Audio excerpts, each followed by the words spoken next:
Yo, what's good, guys? It's Andrew from garagebandprofessional.com, and today I'm going to talk to you about essentially a study that I recently did, where I asked a whole bunch of music producers online what about the things that they wish they would have known sooner, and I came up with a list of 18 of them. I'm now using a new microphone, by the way. Well, it's not new; it's from 2007, but it's an H2 Zoom from a long time ago, and I found out that it still works. So, anyway, that's just one thing that I'm kind of excited about. But anyway, let's just get into it. There's a lot of things here, so I'm going to try and run through them quickly. So the first thing I have on the list, number one, is use the reverse function on samples. The reverse function is it's also called the reverse playback. You can see it in your smart controls after clicking region. So you just click the box reverse playback, and it literally, as the title suggests, it plays it backwards. So on audio recordings, whether it's a sample or another kind of audio recording, you can actually play it backwards, which is pretty cool. You obviously can't do it with MIDI because it's just audio, but it's a cool feature, and it's a really interesting way to quickly how do I say it? It's a way to get out of an artistic slump, because if you play something backwards, you kind of think to yourself, "Oh, this sounds a lot cooler," you know. It's just a way of kind of breaking out of your typical routine. Anyway, on to the next one, number two. Learn how to master and also use a compressor. I have two entirely separate articles on how to do these things. You can read them on my website, garagebandprofessional.com.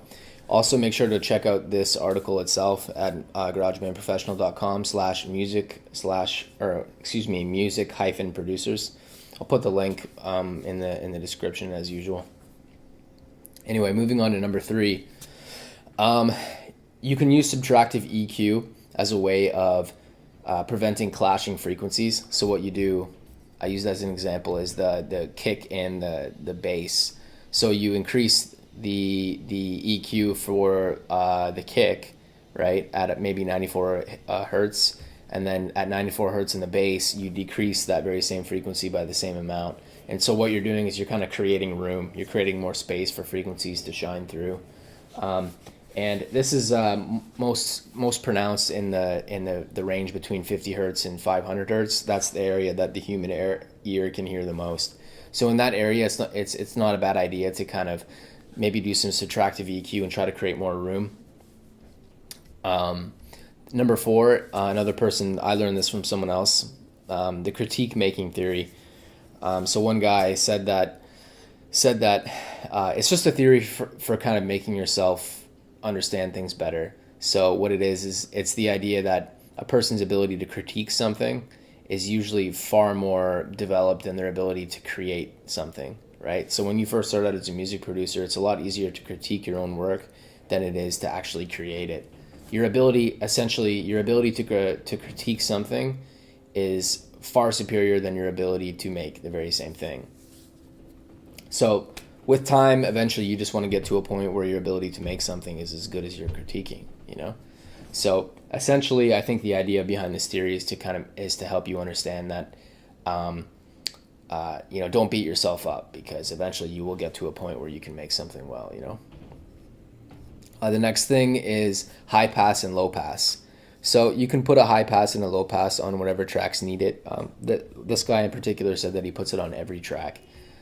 So this is what a high pass looks like, and as the title of the term suggests, it's when you let the higher frequencies pass through. So you can see here that all these lower frequencies have been subtracted out, and then so that way the high pass can get through, the high frequencies can get through, and then with the low pass, it's the opposite way. So the low frequencies are getting through, and then we've blocked off all the higher frequencies.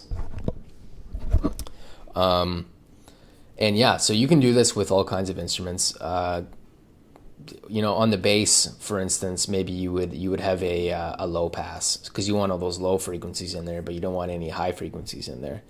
And with a guitar, you might eliminate the low frequencies and the high frequencies, and then have the mid frequencies shine through, because typically a guitar is between 100 hertz and maybe 1,000 kilohertz. I believe, don't quote me on that, but I think that's around there. Number 6, don't use so much reverb. I think that's self-explanatory. Reverb is a great tool to use. I use it all the time. I use it for my guitar tone, so on. I use it for everything. It's great. I love it. But be careful not to use it too much because it kind of has a multiplicative effect. I don't know if I said that word properly. But when you have reverb on every single track, it has a way of combining with all of the reverb, and it ends up making a really washed up, reverb-ridden mess, as I use the term in this article here. Number 7, I never personally had this problem, but I think some people they procrastinate when it comes to making music. So they should be making music a lot sooner. But what they end up doing is they end up watching tutorials and reading articles and doing all kinds of things. I never had that issue. I kind of just started up GarageBand and started using it right away. And if you watch my drummer track video, you'll notice how easy it is to quickly create a song. Like, it's as simple as just throwing on the drummer track and maybe creating a few simple chord progressions, and that's it. Maybe even one chord, maybe even 2 notes. It's really not that difficult.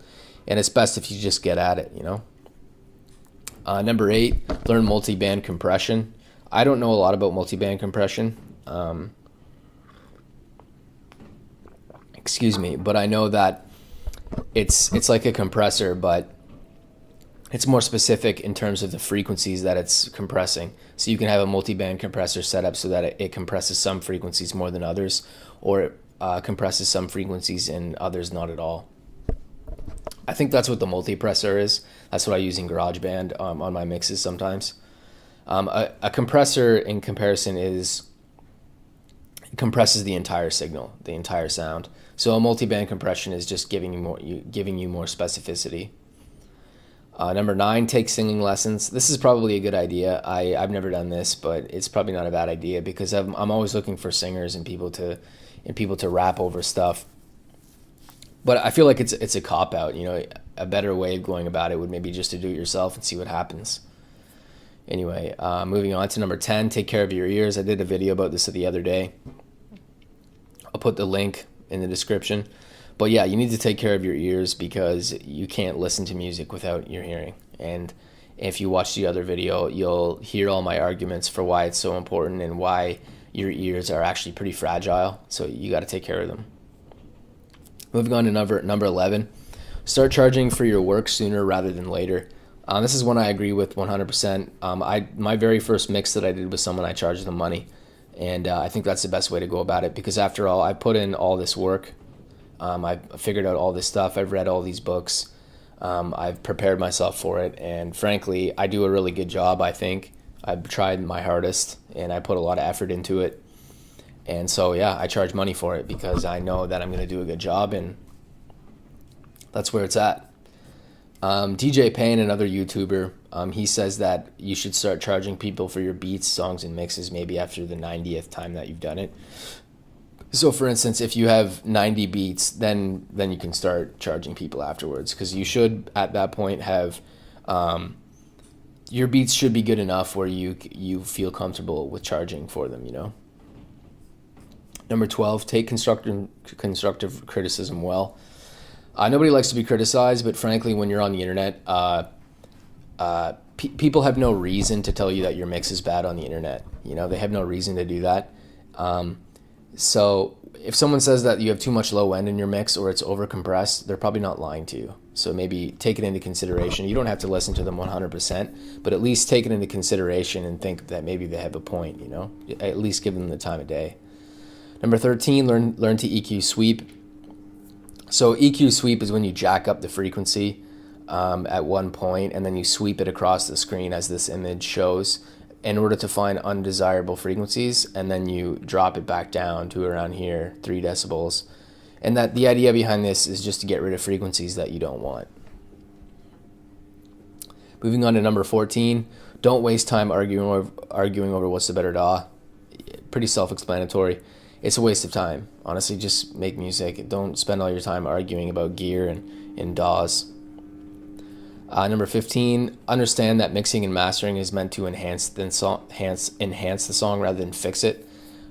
People will often say, well, fix it in the mix, but truly they're not actually going to fix it.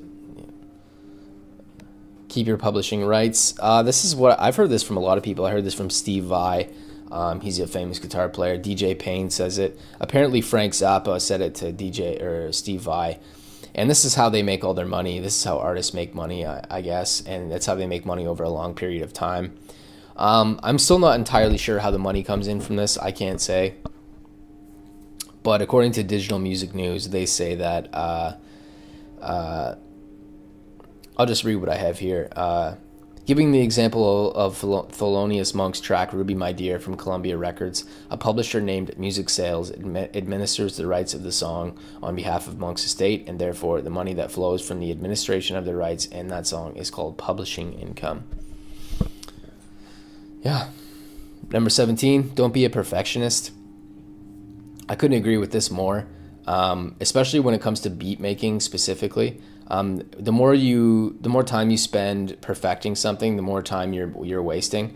And on a few different fronts, this is important because let's say you're spending 6 hours EQing the snare. That's no one's going to notice the difference. So just stop. You're wasting all your time.